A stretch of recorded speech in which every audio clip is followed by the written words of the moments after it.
tout le monde, moi c'est Hiti, je suis tahitienne et bienvenue dans ce 5e vlog de mon road trip depuis Perpignan jusqu'à Lisbonne. Alors aujourd'hui je suis actuellement à Mérida. En fait je suis juste à côté des nids d'oiseaux de cigognes. C'est ce qu'on a fait dans mon précédent vlog disponible juste ici. Si vous ne l'avez pas vu, allez le voir, et si vous n'êtes pas encore abonné, abonnez-vous juste en dessous. Et du coup en fait on a dormi ici, donc il y a une rivière juste derrière moi et il y a notre van juste là et on avait la vue sur la rivière. Il y avait un petit reflet dans l'eau hier et c'était magnifique. Et aujourd'hui on se lève avec le soleil juste ici et en fait il y a du brouillard sur la rivière, c'est hyper stylé. Hier soir en fait on était en train de regarder des films dans la voiture et du coup on était dans la voiture et on entend des claquements de bec de cigogne et on se dit bah c'est bizarre, c'est un petit peu proche. Et Manu en fait il sort sa tête de la voiture et il voit une cigogne sur notre voiture pendant qu'on est en train de regarder un film dans notre van. On était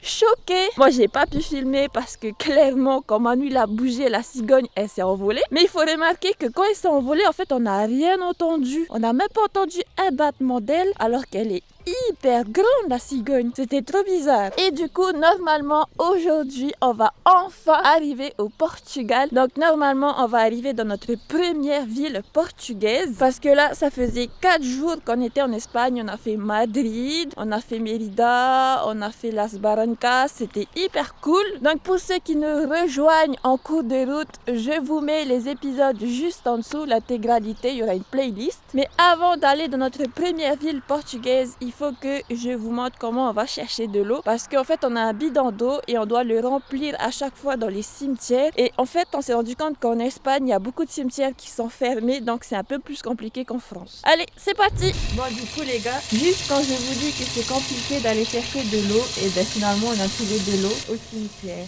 À 10 minutes de là où on a dormi. Voilà. Alors qu'hier on a fait 4 cimetières, le dernier on a trouvé de l'eau. Bon du coup le bidon c'est bon, il est plein. Là on va pouvoir continuer le road trip vers la première ville portugaise qu'on va découvrir. Ça y est, on y est. On est au Bientôt Portugal. arrivé, dans 1 kilomètre. Yes. Check.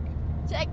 Les gars, première ville portugaise, Murao. Et du coup, normalement, il y a le petit drapeau Portugal ici. Bon, le truc qui est marrant, c'est qu'on connaît aucun mot en portugais. Si, helicoptère.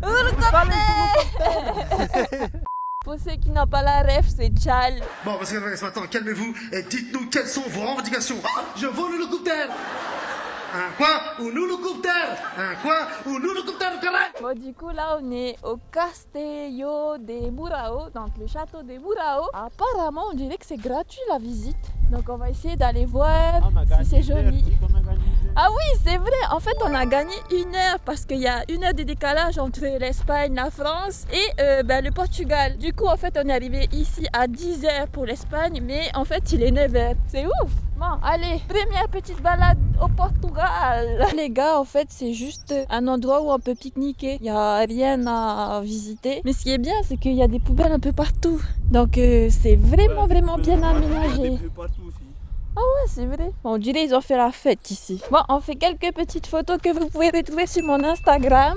Disponible en description, comme d'habitude. Allez vous abonner. Comme ça, vous pouvez voir mes stories quand je fais mes road trips aussi. Et ensuite, on va aller à Évora. Les gars, on était en route pour Évora. On a vu un petit espace, genre comme un lac. Il y avait des canards, du coup, on s'est arrêté. Et en fait, on aurait pu dormir ici ce soir si on était resté dans le coin parce que c'est vraiment magnifique. Et en fait, c'est des petites plages aménagées pour pouvoir aller pêcher ou se mettre sur le côté pour dormir. Et tout ça, c'est juste à côté de la route quand tu arrives de Murao. Le Portugal, ça commence bien. En plus, je vous ai pas dit, mais en fait, finalement, à la frontière du Portugal, entre l'Espagne et le Portugal, il n'y avait aucun contrôle. Donc, on est passé tranquille, en fait. On n'a pas fait d'arrêt. Il n'y avait même pas de plot, même pas une voiture Ouais. de police, même pas... C'est pas comme quand tu passes à la Jonquera, quoi. La Jonquera, ben, y a des contrôles des fois. À la Jonquera, il y a un bâtiment construit pour la douane et tout. Alors que là, il n'y a rien, aucun c'est vraiment une bâtiment. route normale. Ouais, tu passes tranquille. Bon, les gars, on est arrivé à, comment ça s'appelle? Evora. Et en fait, c'est une ville très touristique, plus touristique que ce qu'on pensait. Et en fait, on n'a pas trouvé de parking à côté du centre historique, on va appeler ça comme ça. En fait, il y a des ruines qui ressemblent à un temple romain. Il y a un grand parking là où on s'est garé, nous, de Manu actuellement, pour pouvoir accéder ensuite au centre historique. Mais on va pas y aller parce que je suis une fille, quoi.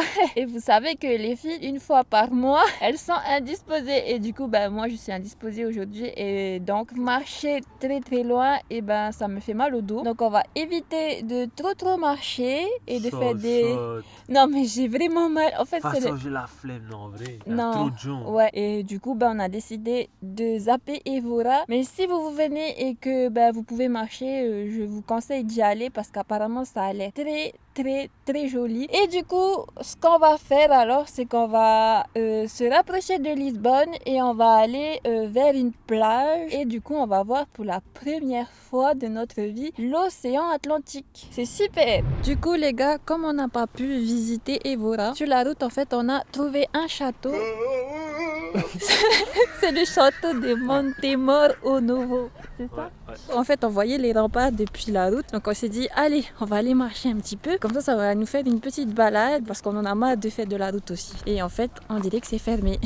Les gars, en fait, on pensait que le château était fermé parce qu'il y avait écrit réhabilitation. Et en fait, non, il y a une partie du château En construction. Et après, derrière moi, il y a des ruines. Et en fait, ici, on a le droit de monter sur les murailles. C'est tout. Ah, la vue. Et du coup, ouais, et du coup, ça, c'est, je sais pas c'est quel village. Je vous le mettrai juste ici. Mais après. si, Monteiro Moro, là. Ah, Monteiro Moro. Au Novo. Ah oui. Mais du coup, c'est trop bien. Je suis trop contente d'avoir trouvé ça. Bon, on n'a pas visité Evora, mais on a visité ça. C'est déjà bien.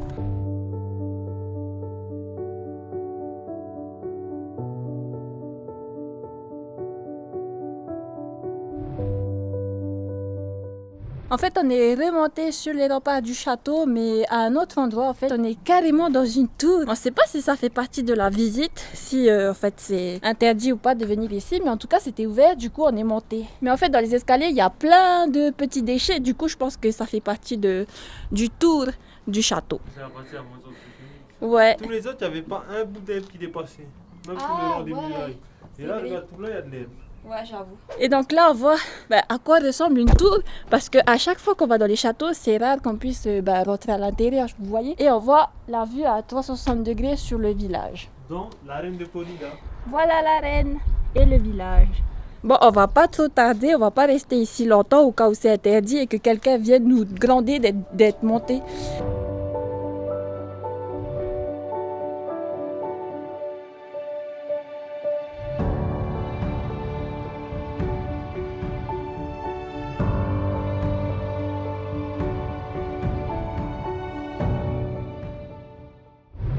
Et ça fait des stories n'importe où, dans n'importe quel sens.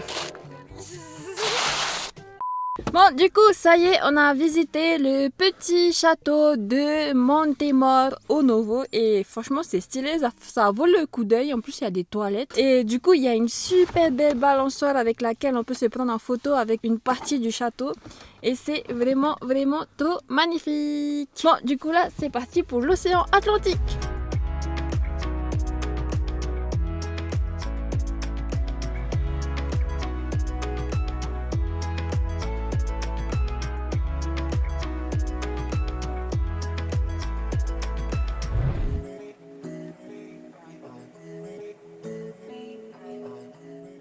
Ça y est les gars, on est arrivé du côté de la côte atlantique portugaise et c'est hyper stylé. La plage, j'ai jamais vu une plage aussi géante de toute ma vie et en plus il y a des vagues énormes, mais un truc de malade. Et du coup en fait il fait plus froid que ce qu'on pensait. En fait il y a beaucoup de vent donc on peut pas aller se baigner et la houle elle est vraiment trop forte pour aller se baigner. C'est mieux d'aller se baigner avec une combi dans ces conditions là. Pas grave, peut-être que dans les prochains jours ça va se calmer et du coup on pourra aller se baigner. J'ai mis mes pieds dans l'eau et en fait l'eau elle est pas si fraîche que ça, elle est bonne hein. Par contre il y a du sable, il y a des dunes de sable et du coup avec le vent le sable en fait il vole et du coup il y en a carrément beaucoup, c'est un truc de fou. Et apparemment ce soir on va pouvoir dormir dans les parkings à côté des plages, ça c'est cool. Du coup on aura la vue sur l'océan Atlantique, ça va être trop bien. Bon, je vous montre notre spot de ce soir. Du coup, les gars, je vous avais dit que j'allais vous présenter notre spot pour dormir, notre premier spot pour dormir ici au Portugal. Et du coup, en fait, on a fait plein